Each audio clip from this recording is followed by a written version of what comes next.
শ্ৰদ্ধাৰ বিহুৱা ৰাইজ ইমান দৰে আপোনালোকে গান্ধৰ্ব সাংস্কৃতিক গোষ্ঠীৰ এক সুন্দৰ অনুষ্ঠান উপভোগ কৰিলে অসমৰ এনে এটা সংস্কৃতিৰ তেওঁলোকে পৰিৱেশনা কৰা নাই যিটো সংস্কৃতি অসমীয়া পৰম্পৰাগত সংস্কৃতিৰ মাজত নাই এই ইমান সুন্দৰ এটা নৃত্য গীত বাদ্যৰে পুনৰুজ্জীৱিত কৰি আমাৰ এই বিহু মঞ্চত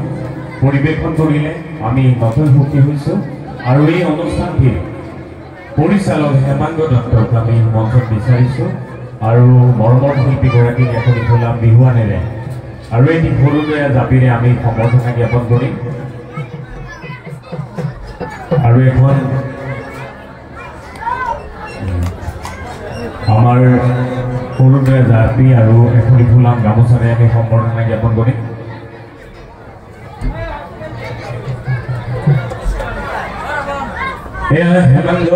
হেমাংগ দত্ত খুব সুন্দৰ এগৰাকী বাদ্যযন্ত্ৰী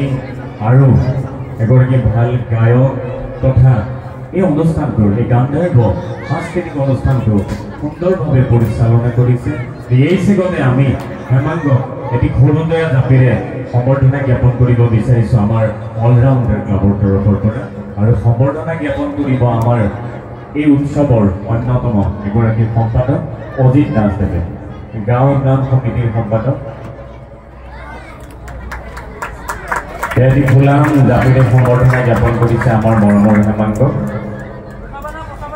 আৰু এখনি ফুলাম গামোচা সম্বৰ্ধনা জ্ঞাপন কৰিছে আমাৰ বহাগী উৎসৱৰ সন্মানীয় সভাপতি বিজয় কুমাৰ তালুকদাৰদেৱে বিজয় দাই সম্বৰ্ধনা জ্ঞাপন কৰিছে এখনি ফুলাম গামোচাৰে আৰু খুব সুন্দৰ বাঁহী বাদনেৰে সকলোৱে সুন্দৰকৈ বজাইছে সকলোৱে সুন্দৰকৈ গাইছে তথাপিও খুব মৰম লাগিছে আমাৰ বাঁহী বাদক হৃদয়জিতক এখনি ফুলাম গামোচা পিন্ধাও খুজিছে আমাৰ উদ্যোক্তা সমিতিৰ তৰফৰ পৰা আৰু এয়া সতীশ দাসে সম্বৰ্ধনা জ্ঞাপন কৰিছে হৃদয়ৰ পৰিচয়টো আপোনালোকক দিছে আমাৰ অসমৰে নহয় ভাৰতবৰ্ষৰ খ্যাতিমান আন্তঃৰাষ্ট্ৰীয় আমি বাঁহী বাদক বুলি যাক কওঁ দীপক শৰ্মা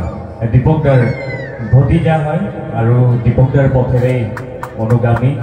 আমি এই মঞ্চৰ পৰাই দীপক দাৰ সুস্বাস্থ্য কামনা কৰিছোঁ তেখেতে বৰ্তমান দিল্লীত নিজৰ মানে শাৰীৰিক অসুস্থতাৰ হেতু চিকিৎসা বহন কৰি আছে আপোনালোক সকলোৱে